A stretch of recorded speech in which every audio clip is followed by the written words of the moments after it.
महाराणा प्रताप एक ऐसा योद्धा था जिसने मोहम्मद जलालुद्दीन अकबर के दिल में खौफ पैदा कर दिया था। ये वो समय था जब मुगल सल्तनत का सितारा आसमान में बुलंद था, लेकिन उस दौर में भी भारत के कई बड़े राजाओं ने उन मुगलों को ऐसी चुनौतियां दी थी जिसने उनकी रातों की नींद और दिन का चैन हराम कर दिया था। चित्तौड़ के राजा महाराणा प्रताप एक ऐसे शूरवीर योद्धा थे जिन्होंने अपने देश के लिए सर्वस्व न्यौछावर कर दिया। आज के इस वीडियो में आखिर तक जरूर बने रहना, क्योंकि हम आपके लिए लेकर आए हैं महाराणा प्रताप की वीर गाथा।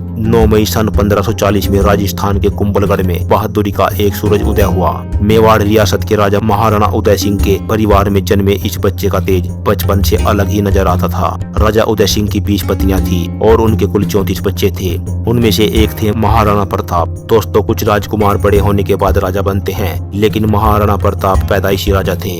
बचपन से ही उनके भीतर कुछ ऐसे गुण थे कि उन्हें देखने वाला दिल से कहता था, ये तो किसी राजा की तरह दिखता है। लोग महाराणा प्रताप के भीतर अपने भावी राजा को देखने लगे थे, लेकिन नियति को कुछ और ही मंजूर था। महाराणा उदय सिंह अपनी 20 पत्नियों में से एक रानी धीराबाई को सबसे ज्यादा प्रेम करते थे और धीराबाई का बेटा था जगमाल। वो चाहती थी कि उदय सिंह के बाद राजा की गद्दी पर भी उनका ही बेटा जगमाल ही बैठे। महाराणा उदय सिंह अपनी पत्नी की बातों में आ गए और उन्होंने महाराणा प्रताप के छोटे भाई जगमाल सिंह को अपना वारिस घोषित कर दिया। उदय सिंह के इस फैसले से राज्य के दरबारियों और सरदार सभी हैरान रह गए, क्योंकि जगमाल के भीतर वो काबिलियत ही नहीं थी कि वो मेवाड़ रियासत के राजकाज को संभाल सके। किसी बीमारी के चलते 1572 में राणा उदय सिंह की मृत्यु हो गई। उनकी मृत्यु के बाद दरबार के सरदारों ने महाराणा प्रताप के नेतृत्व में काम करना स्वीकार किया। राणा उदय सिंह के बेटे जगमाल को गद्दी से उतारकर महाराणा प्रताप राजगद्दी पर बैठे।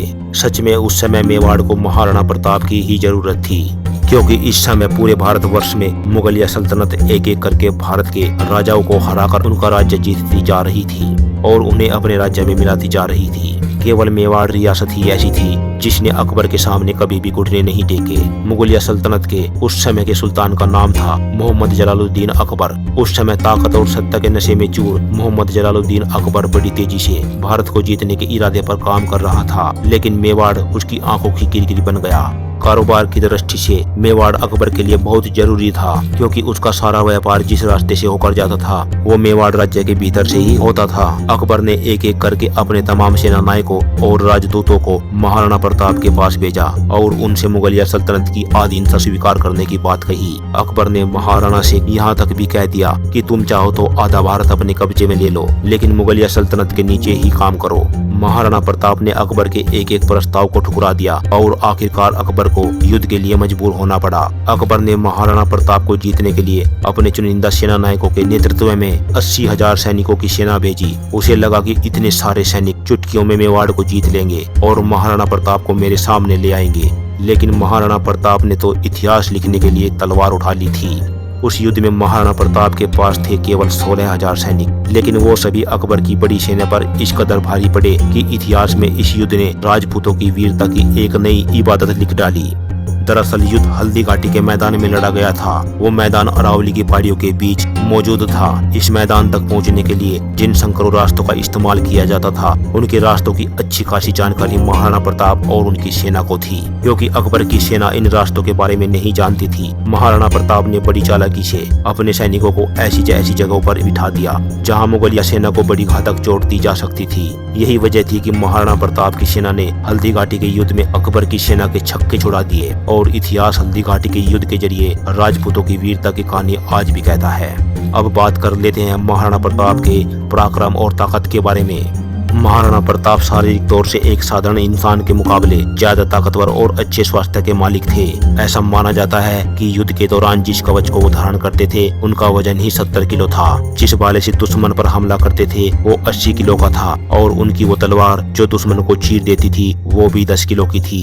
ये भाले और तलवार दुश्मन को मारने के साथ साथ दुश्मन के दिल में डर भी पैदा कर देते थे। दोस्तों, महाराणा प्रताप के बारे में जो इतिहास में सबसे ज्यादा प्रचलित है वो ये है कि अकबर के सेना नायकों में बहलोल खां था, जो कद काठी और शरीर से किसी दानव की तरह नजर आता था। वो जितना बहादुर था उतना ही अकबर उसे पसंद भी करता था।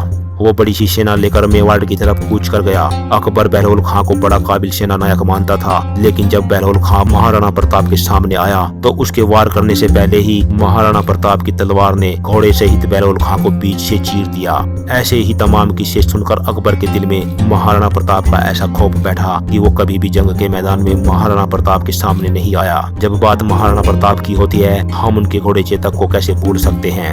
ऐसा लगता है जैसे चेतक को भगवान खुद महाराणा प्रताप के लिए ही बना गए थे। बताया जाता है कि चेतक का रंग नीले कलर का था और उसे अफगानिस्तान से लाया गया था। एक बार महाराणा प्रताप की सेना अकबर के सेनापति मान सिंह से युद्ध कर रही थी। मान सिंह हाथी पर बैठकर सैनिकों को मार रहा था, जबकि महाराणा प्रताप अपने पसंदीदा घोड़े चेतक पर बैठे थे।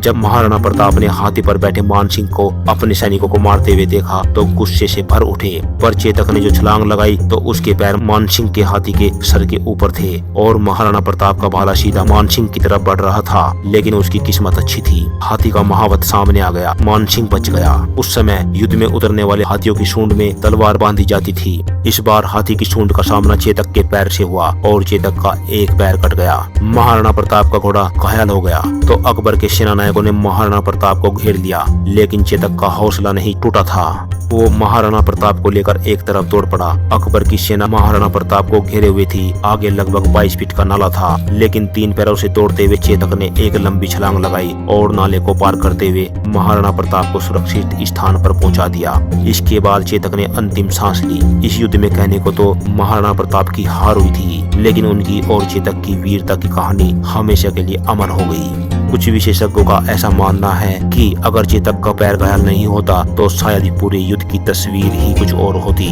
इसके बाद महाराणा प्रताप जंगलों में छुपकर रहने लगे थे, अपने आप को सशक्त और समृद्ध करने में लगे थे। उस समय उन्हें घास की भी रोटियां खानी पड़ी, लेकिन उन्हें मुगलिया सल्तनत के आगे सिर झुकाना मंजूर नहीं था। महाराणा के छुपकर रहने के बावजूद अकबर तरह तरह की कोशिशें करता था, उन्हें हराने की, उन्हें मारने की, लेकिन वह जितनी बार अपनी सेना को महाराणा प्रताप की तरफ भेजता, महाराणा प्रताप के द्वारा तैयार किए गए सैनिकों की फौज उन्हें मौत के घाट उतार देती थी। दरअसल महाराणा प्रताप आदिवासियों और जंगल में रहने वाले लोगों के बीच रहकर उन्हीं को प्रशिक्षित कर लेते थे।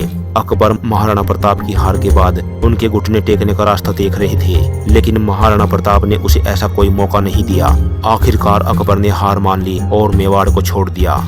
इसके बाद महाराणा प्रताप ने वापसी की और एक बार फिर अपना राज्य स्थापित किया। ये साल था 1597 का, जब 56 साल की उम्र में एक बार महाराणा प्रताप का सामना शेर के साथ में हो गया। शेर के साथ में लड़ाई के दौरान महाराणा प्रताप घायल हो गए और उन्हीं घावों के चलते उनका देहांत हो गया। लेकिन महाराणा प्रताप की प्रेरणादायक कहानी हमेशा के लिए अमर हो गई। आज भी जब देश के वीर बहादुर राजाओं की बात होती है तो महाराणा प्रताप का नाम बड़ी शान से लिया जाता है।